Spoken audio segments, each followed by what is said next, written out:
Jean, chapitre 1. Au commencement était la parole, et la parole était avec Dieu, et la parole était Dieu.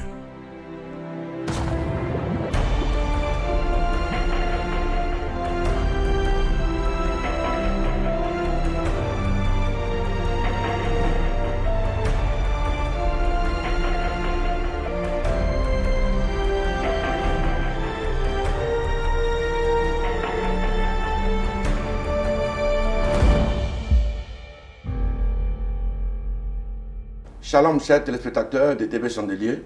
Vous êtes de plus en plus nombreux à nous suivre. Vous avez parfaitement raison. Vous avez choisi la bonne part. Car apprendre au pied du grand maître Jésus est un privilège qu'il ne faut surtout pas rater. La Bible dit dans Genèse 2, le verset 18, « Il n'est pas bon pour l'homme de rester seul. C'est pourquoi je lui ferai une aide semblable. » Quand on descend au verset 24, il est dit, « L'homme quittera son père et sa mère et s'attachera à sa femme et ils deviendront les deux une seule chair. » Vous l'avez compris, il s'agit aujourd'hui de parler du mariage. Quel mystère renferme cette institution divine? Quelles sont ses implications? Et comment s'y prendre pour fonder un foyer épanoui? C'est à toutes ces questions et à tant bien d'autres que vous avez bien voulu poser sur la page Facebook de TV Chandelier qu'essaiera de répondre notre illustre invité. Shalom papa. Shalom. Nous sommes très heureux d'être reçus par vous. Merci. Vous êtes une source de savoir. Et à vos pieds, nous sommes très heureux, nos téléspectateurs également, d'apprendre. Merci. Aujourd'hui, nous parlerons du mariage.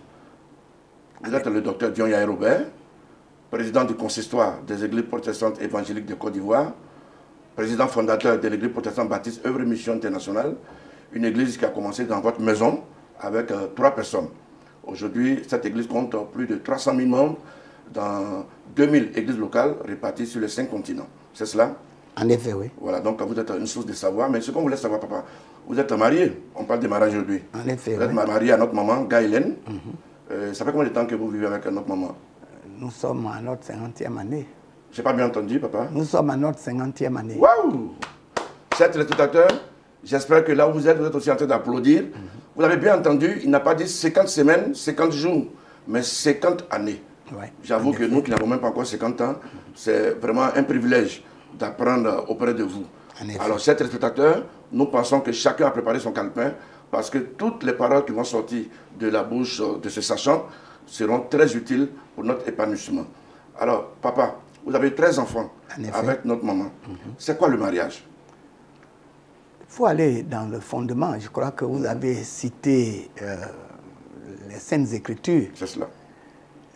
Il faut descendre un peu plus bas, c'est-à-dire au chapitre 1, où Dieu dit, puis Dieu dit, ça c'est au verset 28, n'est-ce pas, du chapitre 1 de Genèse, c'est-à-dire le livre du commencement.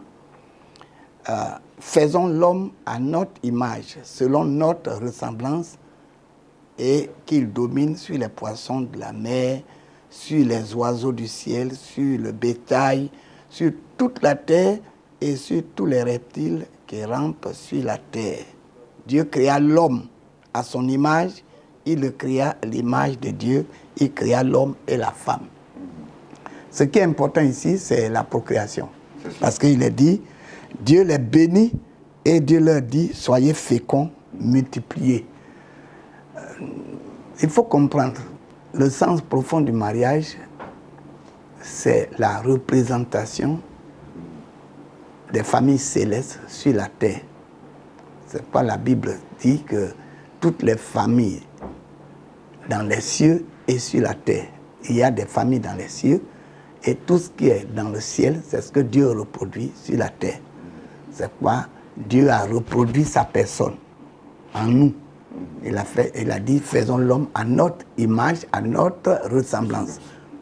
En tant que Dieu, ayant un corps visible qui fonctionne, qui le montre, qui le révèle, il est quand même esprit dans ce corps-là qui anime le corps.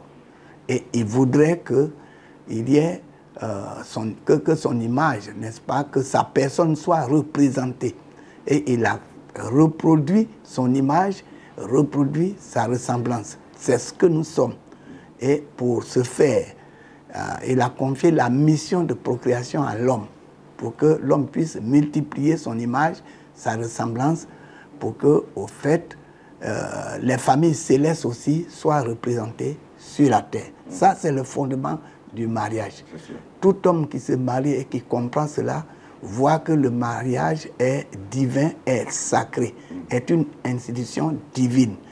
Parce que c'est par le mariage que la famille, que Dieu se multiplie, que Dieu multiplie, disons, son image, sa ressemblance, et que la terre qu'il a créée, n'est-ce pas, se règne.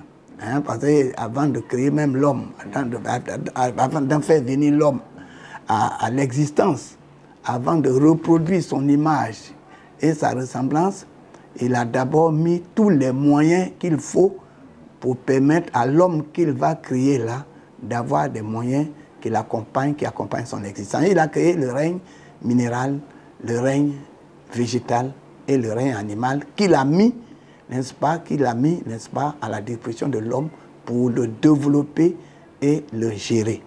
Donc vous voyez que le mariage, profondément, vient de Dieu, c'est une institution divine et la mission première, c'est de multiplier l'image de Dieu, c'est de multiplier sa ressemblance pour que ce qui est au ciel là soit représenté sur la terre. Et la deuxième mission, c'est de gérer tous les règnes qu'il a mis, n'est-ce pas, à la disposition de l'homme. Alors, vous avez tout à l'heure dit que vous êtes à votre 50e année de vie commune avec votre épouse. Alors, quand on arrive à ce stade-là, à qui revient le mérite? C'est à l'homme ou bien à la femme? Parce que vivre 50 ans, au moment où d'autres font 50 jours, ils se séparent? Les deux. Parce que c'est les deux, il faut toujours l'équilibre.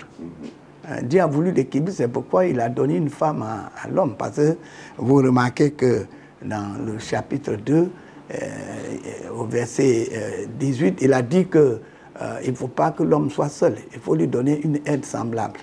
Semblable à lui, pas une aide différente de lui. Donc ça, il faut toujours l'équilibre. Donc s'il y a des mérites à accorder, c'est aux deux.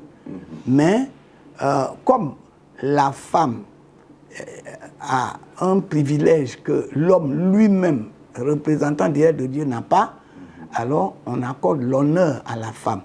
Et on doit l'honorer. Parce que c'est par elle que la procréation se confirme. Voilà, c'est elle. Donc elle joue un très, très, très grand rôle qui mérite l'honneur. C'est pour cette raison d'ailleurs que dans Genèse chapitre, dans le chapitre 49, là, il est dit que les trois sources de bénédiction que Dieu accorde à tout l'univers, les bénédictions des cieux en haut, il y a les bénédictions des eaux en bas, et puis il y a les bénédictions du sein maternel et des entrailles maternelles. C'est à la femme. C'est dans les entrailles de la femme que l'homme, qui est l'esprit, s'est développé, n'est-ce pas, que Dieu fait développer dans les entrailles, et c'est elle qui ayant conçu ainsi, n'est-ce pas, qui permet à l'homme, qui est l'esprit, qui est la ressemblance de Dieu, qui est l'image de Dieu, vient à l'existence. Et on accorde cette grâce-là à la femme. Donc s'il y a le mérite, en tout cas si je dois accorder le mérite, j'accorde beaucoup plus le mérite à mon épouse qu'à moi-même. Voilà. Alors nous en profitons pour la saluer. Maman Dion, nous voulons vous saluer merci, et vous dire merci pour tous les sacrifices que vous accordez auprès de notre papa. Merci. Alors, est-ce qu'il y a un mariage païen? Il y a un mariage païen et un mariage chrétien? C'est une fausse conception de penser que le mariage est païen, que le mariage est chrétien, que le mariage est païen. Le mariage est une institution divine. Alors, lorsqu'on parle de chrétien, on parle de renaissance. C'est cela. Quand on dit, parce que chrétien, Christ est venu pour nous faire renaître. C'est justement parce qu'on est dégénéré que par Christ nous sommes régénérés. S'il n'y avait pas eu le péché, on ne parlerait pas de régénération, on ne parle pas de renaissance, on ne parlerait pas de religion. Vous voyez, c'est parce que justement que l'homme a failli qu'il y a une question de religion, mais Dieu les a unis avant qu'ils ne pêchent et que le problème de religion ou bien le problème de réconciliation avec Dieu ou de restauration viennent après. Donc le mariage n'a rien à voir avec une religion quelconque, mais si moi je suis chrétien, fils de Dieu, hein, que j'ai cru en Christ, je suis disciple de Christ, si je célèbre mon mariage, je le célèbre sous le drapeau chrétien. Celui qui est musulman, il va célébrer le mariage sur le drapeau musulman. Celui qui est même animiste, c'est-à-dire qui est libre penseur, qui n'a pas un choix particulier par rapport à la croyance, il va célébrer le mariage sous cet angle-là, hein, sous ce drapeau-là. Donc, vous voyez, il n'y a pas de mariage païen, il n'y a pas de mariage chrétien. Mais il y a des païens qui se marient. Voilà. Autant qu'il y a des chrétiens qui se marient. Et autant qu'il y a des chrétiens qui se marient, il y a des croyants qui se marient, il y a les incroyants qui se marient. Le mariage est fondamental. Voilà. Moi, mon père n'était pas chrétien. Quand, avec ma maman, ils m'ont conçu, que je suis venu, et qui a été une bénédiction. Donc, vous voyez, on ne peut pas dire que, comme mon père n'était pas chrétien et que ma maman n'était pas chrétienne à cette époque, alors que ce mariage-là, c'est un mauvais mariage, que c'est païen. Non. Le mariage lui-même n'est pas païen. C'est l'homme qui est païen. La païen veut dire désordre. C'est l'homme qui vit dans le désordre. Et c'est ce que, s'il vit dans le désordre, son désordre influence ce lien sacré qu'est le mariage.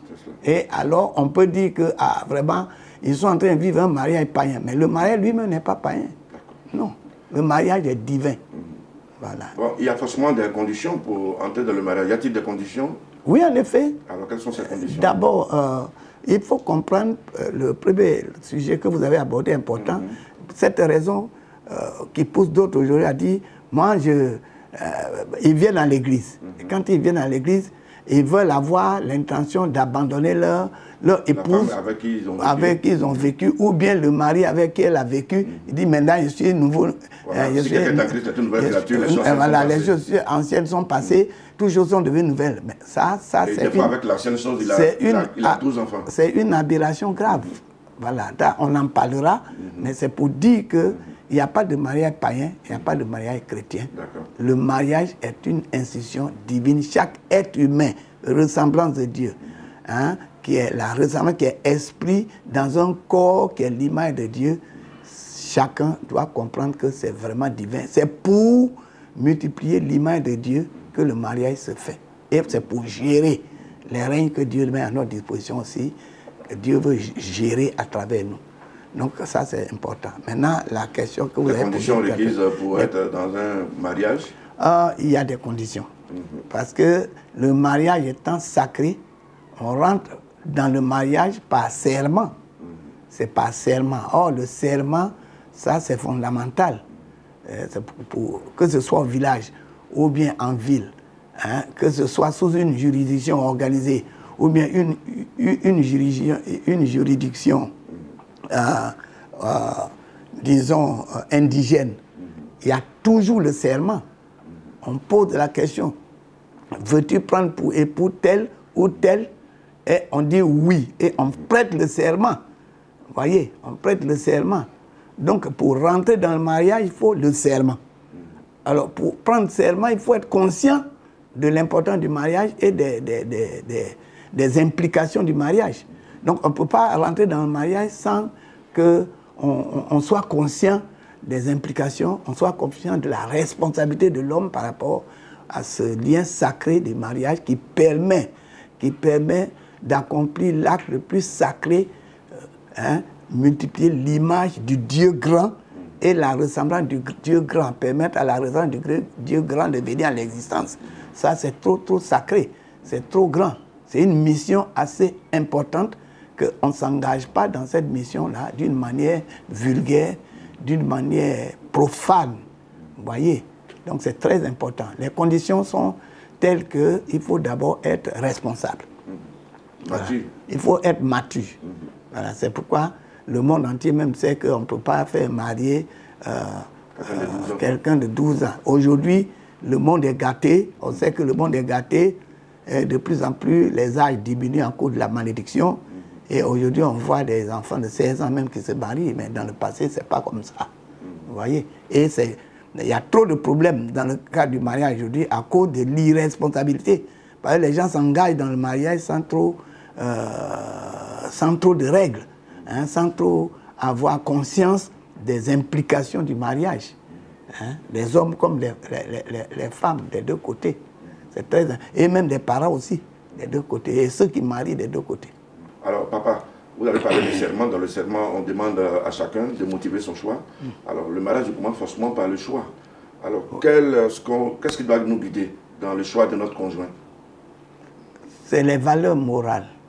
La valeur morale. Est-ce que moralement, celle avec qui je veux partager ma vie pour servir Dieu, pour être au service de Dieu. Parce que le mariage, en fait, c'est ça. Qu'on soit chrétien ou pas, une fois que l'homme et la femme se sont unis, c'est pour servir Dieu.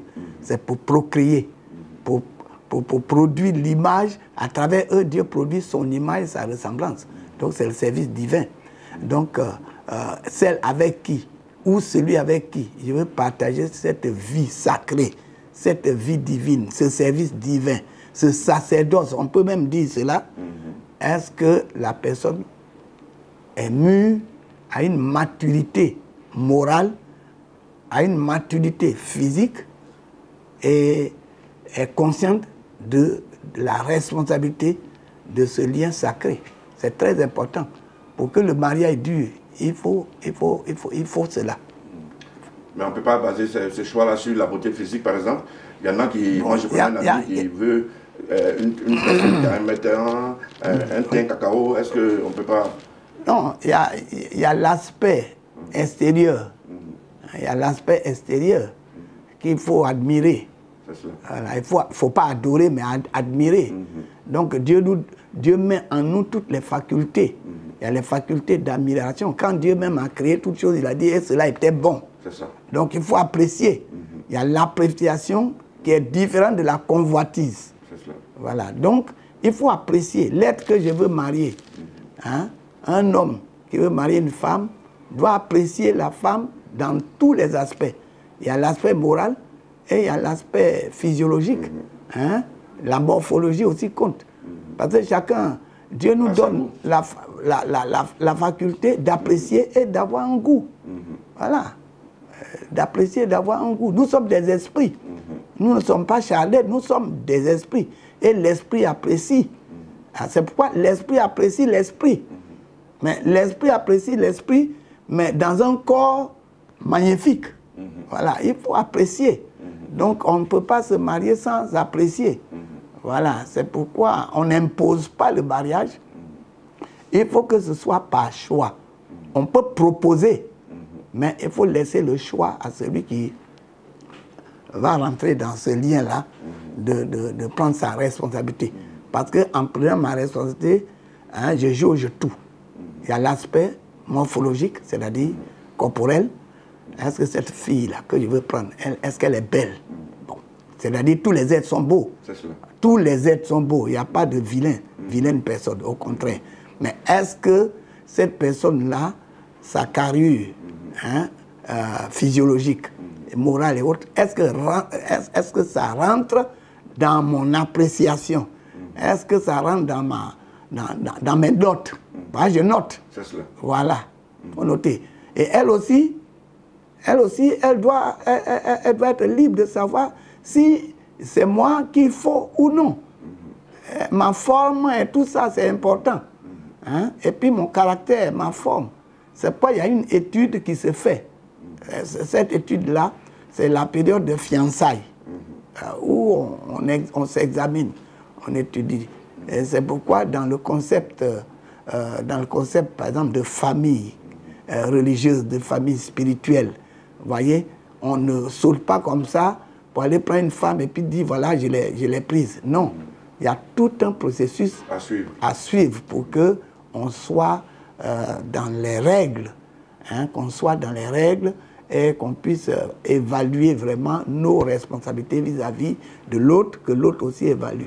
C'est pourquoi la Bible dit d'ailleurs qu'il ne faut pas réveiller l'amour pendant que l'amour n'est pas encore réveillé. C'est très important. Parce que si on le réveille, il faut lui donner à manger. Ah oui. Alors si tu as réveillé l'amour, alors que l'amour, c'est pas le temps, alors finalement ça devient charnel et finalement c'est la catastrophe après. Mais dans les critères de choix, là, qu'est-ce qui prime, le volet physique ou le volet moral? De nos jours, l'homme est devenu très charnel. Bon, nous sommes à l'âge, aujourd'hui, l'âge de fer. Les gens sont devenus durs d'entendement. Et ils ne cherchent même pas ce qui est spirituel. Donc, ils ne regardent à ce qui frappe les yeux. Vous voyez, l'homme est devenu plus extérieur qu'intérieur. Voilà. Dans le passé, nos ancêtres vivaient de manière intérieure. C'est pourquoi ils pouvaient voir les anges, ils pouvaient être facilement à l'attente de Dieu. Mais aujourd'hui, les gens sont devenus charnels. Ils vivent par la chair. C'est la chair qui domine l'esprit. Oh, l'homme est un esprit. Quand la chair domine l'esprit n'est plus libre, ça devient une abomination. Et c'est ce qui se passe dans le domaine du mariage. Beaucoup s'engagent dans le mariage seulement à regarder pour les morphologiques. Bon, et là, ça, c'est une fausse piste. C'est pas mauvais, mais cette dimension-là ne doit pas primer. Parce que demain, cette femme que tu as trouvée, qu'elle est belle, elle est ronde, elle est bien, après un accouchement, la hanche est déplacée. C'est cela. Et tu vas voir qu'elle mange maintenant gauche et tu vas commencer à regretter. Vous voyez? Parce que tu n'as pas jaugé que ce n'est pas le physique seulement on regarde. Parce qu'après un accouchement, 2, 3, 4, c'est fini. Bon. Et puis, tu vas regarder la poitrine, hein, n'est-ce pas? C'est plus ce que tu as les seins que Dieu donne pour l'enfant, n'est-ce pas? Pour l'enfant. Ça se développe aussi. C'est le corps qui se développe, qui va recevoir du lait, l'eau, pour que l'enfant puisse téter ces seins-là. Après un accouchement, 2 accouchements, l'enfant a tété, les seins-là vont s'aplatir. Et tu ne vois plus une poitrine gonflée, et puis c'est fini, tu vas commencer à te décourager. Vous voyez? Parce que si les seins deviennent comme de la patate qu'on a mis au soleil, tu fais comment? Et c'est ce qui fait qu'aujourd'hui, qu'il y a beaucoup de divorces et beaucoup de déceptions. Parce que les gens regardent d'abord, n'est-ce pas, la morphologie, au lieu de regarder à la morale. La morale qui est la personne même de la... Voilà, l'esprit, oui. D'accord. Mais est-ce qu'il peut arriver qu'une femme choisisse? C'est rare. Dans l'univers, c'est rare. Voilà. De plus en plus, on voit des femmes qui font la cour à des hommes. C'est rare. J'étais là l'autre jour, il y a une jeune fille qui est venue me dire « Ah, j'aime tel frère. Vraiment, papa, je veux tel frère. » J'ai dit « Mais ça ne se fait pas. C'est pas toi qui dois décider. Il faut attendre que le frère vienne vers nous. » Vous voyez? Mais quand elle aime ce frère, est-ce qu'elle peut prier pour cela? Est-ce qu'elle peut se mettre à genoux pour dire « Bon, c'est son choix, mais dans les principes de Dieu, il faut suivre l'ordre. Il faut suivre il y a ce qu'on appelle le protocole. Dans le mariage, il y a le protocole. On suit tel. Parce que c'est rare de voir une femme solliciter en mariage un homme. C'est rare. Ouais, nous entrons malheureusement dans la fin des temps où l'ordre normal va être renversé. Voilà, c'est ce qu'ils sont en train de faire. Où on tue l'idée du mariage sacré pour que le mariage devienne vulgaire, que l'homme marie l'homme, la femme marie la femme, tout ça. Et ça va avec la destruction du sentiment, ce sentiment noble de se marier, on détruit et puis ça devient vulgaire. Donc on voit ces choses où aujourd'hui, on voit plutôt des femmes qui désirent plutôt les hommes. Parce que la Bible dit, au dernier jour, hein, il y aura tellement de femmes plus que l'homme qu'il y a des femmes qui vont aller vers un homme pour dire « porte-nous seulement ton nom ». Voilà, c'est prophétique. Nous sommes dans ce temps, c'est prophétique. À partir du moment où c'est prophétique, que Dieu a dit ça va être comme ça, à cause de la situation de dégradation spirituelle et morale de l'homme, alors c'est les choses qui vont arriver. Vous allez voir des vieilles femmes qui demandent des jeunes gens, ce qui est une abomination. On voit aujourd'hui des vieilles femmes qui marient des jeunes gens, des vieux qui marient des jeunes filles, des toutes petites filles. Bon, tout ça, c'est des abominations. Voilà, c'est la chair qui a dominé l'homme. Quelle est la place de Dieu dans le choix? Parce que souvent on entend dire que Dieu m'a dit, par prophétie, est-ce que par prophétie on peut choisir? D'abord, il faut comprendre que l'Esprit Saint n'est pas donné pour marier les gens. On entend souvent ça, hein? Oui, ça c'est clair. Dieu m'a dit. Dieu m'a dit. Et puis, ainsi parle l'Éternel, Jacqueline. un dimanche matin, c'est la prophétie Jacqueline. Nous voyons que Paul est ton âme sœur, etc., etc. Ces prophéties sont des fausses prophéties. C'est des prophéties charnelles qui ne viennent pas de Dieu. Parce que Dieu n'a pas donné le Saint-Esprit pour marier. Dieu donne le Saint-Esprit pour convaincre de péché, de justice et de jugement. Ça, c'est pour la restauration de l'homme en Dieu ou pour la condamnation de l'homme. Parce que quand l'Esprit parle, l'Esprit convainc de péché pour qu'on quitte le péché. Et une fois qu'on a quitté le péché, l'Esprit nous convainc de justice. L'Esprit dit, tu es justifié, il n'y a plus de condamnation pour toi et on a la paix. Et si on refuse d'écouter l'Esprit, qu'on refuse de se repentir, alors il nous convainc de jugement, que tu seras jugé. Là, ça, c'est le ministère du Saint-Esprit. Le Saint-Esprit n'est pas donné, n'est-ce pas, pour marier les gens. Le Saint-Esprit est donné pour bénir. Quand toi, tu as choisi, alors tu présentes maintenant à Dieu et Dieu bénit. Vous voyez la première expérience que Dieu a eue avec Adam. Dieu est Dieu, il est sage. Le premier couple, là, qui a choisi pour qui? C'est Dieu qui a fait endormir l'homme et puis a pris la corde, il a fait, et puis après l'homme a apprécié. Voilà maintenant la chair de ma chair et l'os de mes os. Mais après, quand il y a eu des problèmes, que Lucifer est venu les tenter, finalement, Dieu a posé des questions, finalement, qu'est-ce que l'homme a fait? L'homme a accusé Dieu. La femme que toi, tu m'as donnée là, c'est elle qui a créé ce problème. Quand j'étais seul, il n'y avait pas de problème. Tu m'as donné une femme, c'est cette femme. L'esprit d'accusation est rentré et c'est ça qu'on appelle diable. Diabolos qui vient dire accusateur. Donc Satan a communiqué son esprit à l'homme, le maître de la famille, et il accuse sa femme. Il expose sa femme au jugement de Dieu. Vous voyez? Et c'est très important. Dieu a posé la question à la femme, mais la femme n'a pas accusé l'homme, ni Dieu. La femme a accusé plutôt Satan. Voilà. D'où est partie maintenant une démarcation dans le ministère, où Dieu travaille beaucoup plus avec la femme pour la procréation, pour restaurer l'homme. Il n'a plus utilisé le spermatozoïde de l'homme. Il est directement rentré dans l'ovule de la Vierge, et puis en collaboration avec la femme, vous voyez, Dieu a reproduit son humanité qu'il a habité pour pouvoir nous sauver. Et on a appelé second Adam, qui est un esprit vivifiant. Vous voyez, c'est important de comprendre ces choses. C'est important de comprendre ces choses. Ce n'est pas l'homme, ce n'est pas la femme qui doit choisir l'homme pour lui. C'est l'homme qui doit regarder et l'apprécier. Parce que Dieu lui a donné toutes les qualités d'appréciation. Et il apprécie, il connaît le bien et le mal.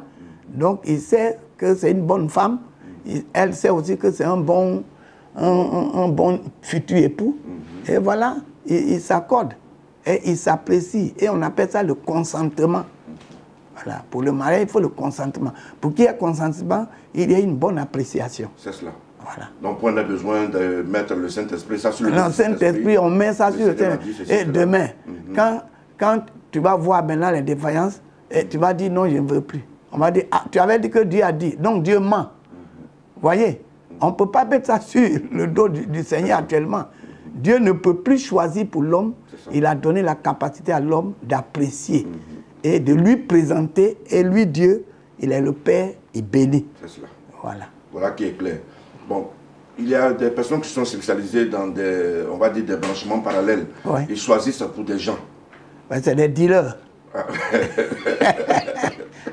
Dans la maison de Dieu aussi, il y a des dealers. Un frère peut voir un autre frère dit, écoute, il faut arranger Catherine pour moi. Il faut arranger ça. Toi, tu es un bon parleur, tu peux la convaincre pour moi. Ça peut arriver. Et ça arrive souvent, oui. Tu n'aimes pas la personne. Est-ce que l'amour peut venir après? Non, c'est difficile. Parce que souvent, il a dit non, bon, j'aime pas, non, laisse. C'est vraiment difficile. Toi, après, ça va venir. Quand il n'y a pas une appréciation d'avance de la part de l'individu, que ce soit la femme ou l'homme, que ce soit la fille ou le garçon, il faut l'appréciation d'abord. Parce que si on impose demain, les sentiments meurent. C'est cela. L'amour demeure. On ne peut plus dire, l'amour ne passe pas. Tu ne peux pas dire oui aujourd'hui et puis demain tu dis non, j'avais dit ça, mais je me rends compte qu'il y a des facteurs qui c'est que tu mens. Tu mens à l'Esprit de Dieu. Et tu fais Dieu aussi menteur. Voilà. Dieu dit l'amour ne passe pas. Et puis toi tu dis mais l'amour est maintenant passé. C'est dû à quoi? À la chair. C'est que tu as choisi par la chair. Par motivation. Et par motivation, on t'a poussé à choisir.